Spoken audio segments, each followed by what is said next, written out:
Double Stade de France de Fally Ipupa. Et déjà, même avant son concert, il y avait Inos B. Où ce sont les fans qui mettent les artistes dans les conflits. Où Inos B avait même mis sur ses réseaux sociaux qui soutenaient Fally parce que ce que le gars est en train d'accomplir, en fait, c'est inédit, en fait. Tu joues le 2, tu joues le 3 au Stade de France. Et moi, je suis choqué de voir certaines personnes sortir des polémiques comme quoi Gims avait joué au Stade de France et tout, il n'y avait pas d'espace et tout, patati patata, que c'était pareil pour Beyoncé quand elle était là et tout. Et jusqu'à, ils sont même partis à comparer Wizkid avec Fally Ipupa.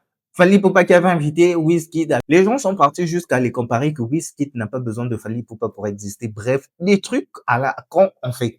Franchement, en fait, les gens ne réalisent pas en fait ce que Fally a accompli. J'ai l'impression qu'on doit les rappeler que Fally chante en lingala. Le lingala est une langue juste parlée dans les deux Congos. Tu prends la RDC, la République démocratique du Congo, et la République du Congo. Donc, du coup, Fally ne chante pas en français, il ne chante pas en anglais, il chante en lingala. Il fait de la rumba congolaise. Les gens qui disaient Wizkid là, Wizkid, il a l'avantage de la langue. Wizkid chante en anglais et des fois les langues de leur pays. Mais à la base, les anglophones, ils ont cet avantage-là d'être écoutés d'abord par les anglophones et puis par les francophones et puis par d'autres, en tout cas d'autres personnes, les Espagnols et tout.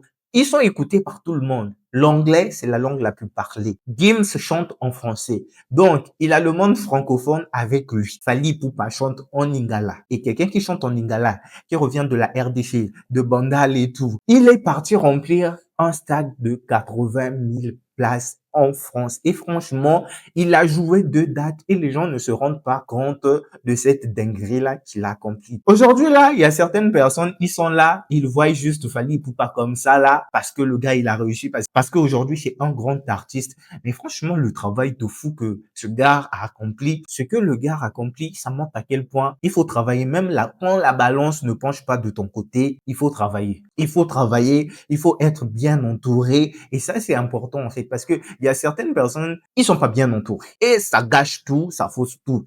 Fally, c'est quelqu'un qui a beaucoup travaillé. Lui-même, comme il a dit, 20 ans de carrière solo, 20 ans de travail, de dur labeur. Et franchement, ce qu'il accomplit, c'est inédit. Après, voilà, il y a des rageux sur les réseaux sociaux et tout. Comme on dit toujours, tu ne peux pas satisfaire tout le monde. Il a fait son truc. Il y a des personnes qui viennent dire les dates, le 2, le 3. Je vais pas rentrer dans ces polémiques-là. De ouf. Le mec, en fait, il t'emmène à tu te remets en question, même si la balance ne penche pas de ton côté, en fait. En fait, tu dois travailler pour arriver à quelque part, à quelque chose.